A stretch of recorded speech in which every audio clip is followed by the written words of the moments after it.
for tree planting. Ito? Yes, so hindi Okay. po yan nakakain. Oo. Yan po yung ginagamit natin po, yung seeds niya. Okay. Okay, ma'am, yung malapit sa inyo is babaeng bakawan. Saan? Ito? Yan. Ito, Yes. babae. Yung lalaki dito, banda. Nagsama sa isang puno yung dalawang gender natin, sir.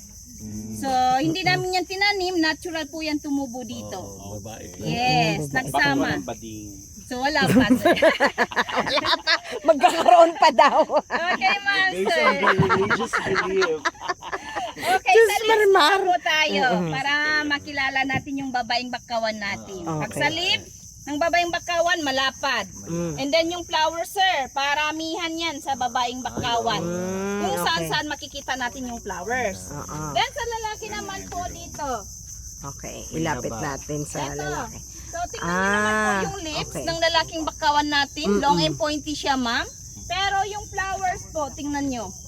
Oh. Dalawa, tatlo yung lalaking bakawan natin. Oh, So ganyan okay. po yung flowers niya. Konti lang sa lalaki, paramihan sa babae. Okay. Then sa flowers, once it's matured, it will now called a propagule. Ang tawag natin sa seed niya, propagule. Yun ma'am, yung mahaba. Ito.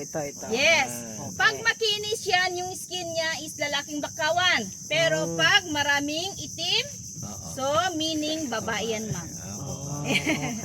Yes. So yan na po yung ginagamit natin dito. Ingitera ka. May issue sa, sa babae. May issue ba tayo doon? So wala pa naman. May issue ba? May issue ba ka? May issue? May issue? Okay. So hindi agree si ma'am, makinis yung lalaki. Makinis talaga. So